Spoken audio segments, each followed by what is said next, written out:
and I suppose the only thing that could ever happen that would screw this up is like, say you go down there and you have some cuttings, or you have something that plugs off your tool. Then I mean you're taking a risk there by, you know, say if the tool was just getting ready to clean up and flow a little bit, and then you shut it in after 5 minutes. I mean there's it's like everything else in life. There's something that could happen that would be negative, but all in all, it's, you know, it's better to run that short initial flow. And then after that, base your times on what you're seeing at the surface with your bucket. You know, I mean, if you're seeing a huge blow and it's, say, arbuckle up on the arch, and you know you got a water drive down there, well, you probably don't need to run an hour and a half final flow, because you're probably going to equalize out and get everything that you're going to get on the test before that. So, but if it's, you know, if it's a building blow or a smaller blow, well, go ahead and leave that final flow longer, and then usually, you know, take that final shut in and probably 1.5 to 2 times the final. In other words, whatever you run for your final flow, 1.5 to 2 times that for your shut in.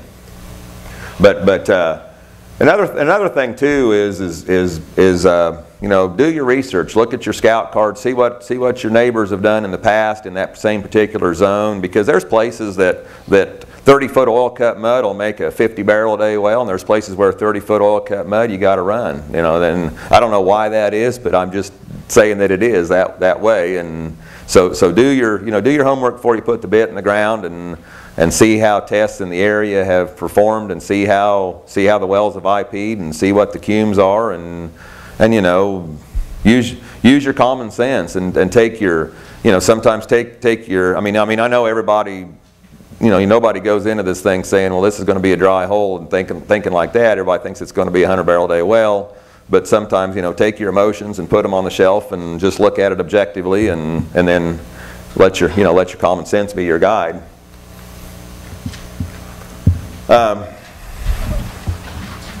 This is just a whole bunch of, this was something I was trying to pound into the Illinois people's heads here. We had, they spent 15 hours of rig time running these big long flows, flow.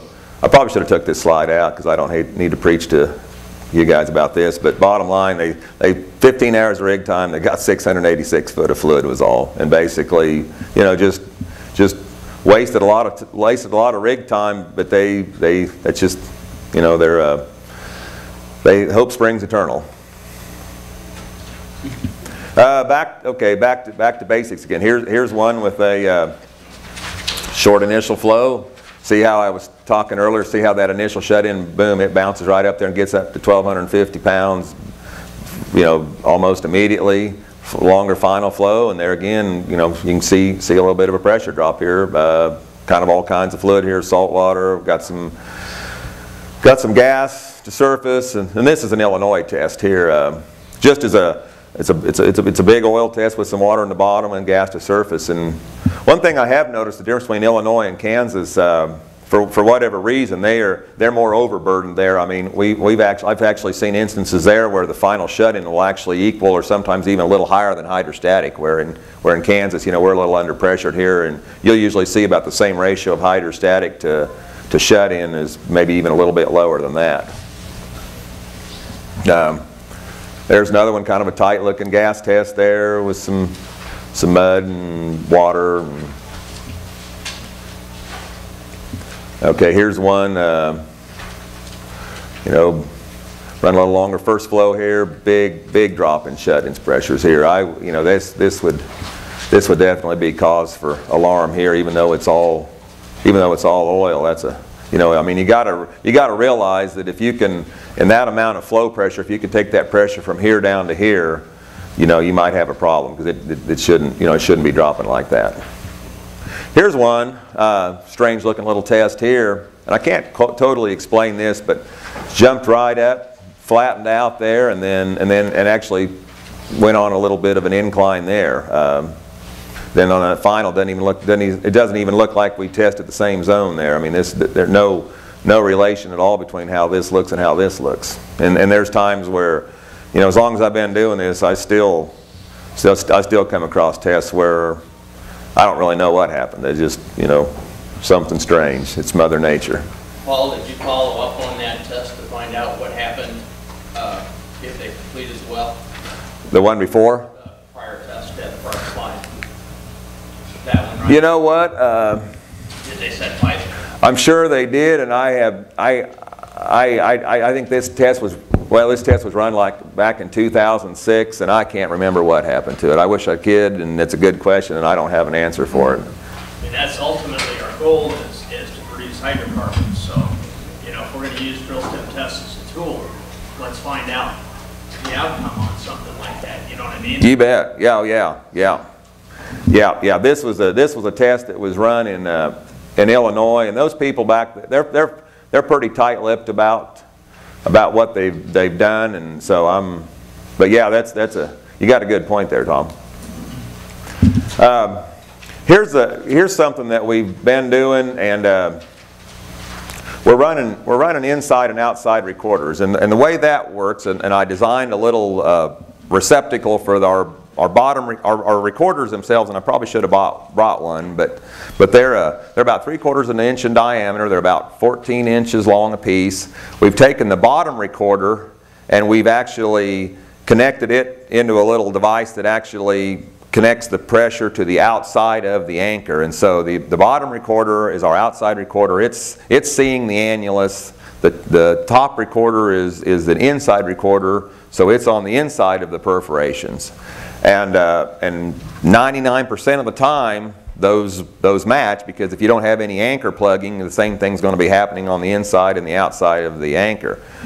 Once in a while, you'll see an instance happen, and you'll see here where the flows on this one are way high. This is the outside recorder here, so it never got a chance to come down to atmosphere like this one did, and so that indicates that I don't know if it's wall cake or LCM material or cuttings or something covered up 99% of the perfs and never let this other recorder see atmosphere. So this is an instant. Now if you'll notice on the shut-ins, the pressure was able to migrate through the perforations. The fluid wasn't. So you'll see the shut-ins match, the flows do not.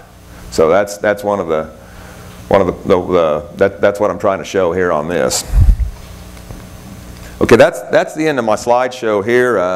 You want to take a little break now, and then I'll go into some case histories later, or do we want to forge ahead? I think you guys just got rolling, so if you guys want to keep on going. Okay, all right. All right. Is there any questions from what I've done so far? Got one. Okay. You were talking about your packer. Have you ever measured the diameter of that packer, like squished it outside the hole with 20,000 pounds, so you can see what it does balloon out to, the rise to balloon out to? No, I don't really have the means to. When I bought my competitor at Western, they had a way to do it, and about a packer like that will get out to about 8 3/4 inches. But you've never measured it or seen it? I haven't personally. No. The only thing I can go off of is what calipers say on logs and what kind of success we were able to have getting. We're in an 8-inch hole or less. Yeah. We've got and we've also got shale packers where we've got about a 6-inch longer rubber. The idea being that it will squeeze out further. But I've and it's more it's harder to get a packer seat now than it was 15 years ago, I think. I think it's because of the way rigs are making hole faster, and it's especially if you're trying to go back and straddle test something that's up the hole several hundred feet. I had an operator call me up a couple days ago, and they drilled a well to 4,500 feet, and then they wanted to go back and test a latent sand at 3,200 feet, and first off, it was going to be about 1,400 feet of tailpipe, and so I said, well, a hook wall is about your only option.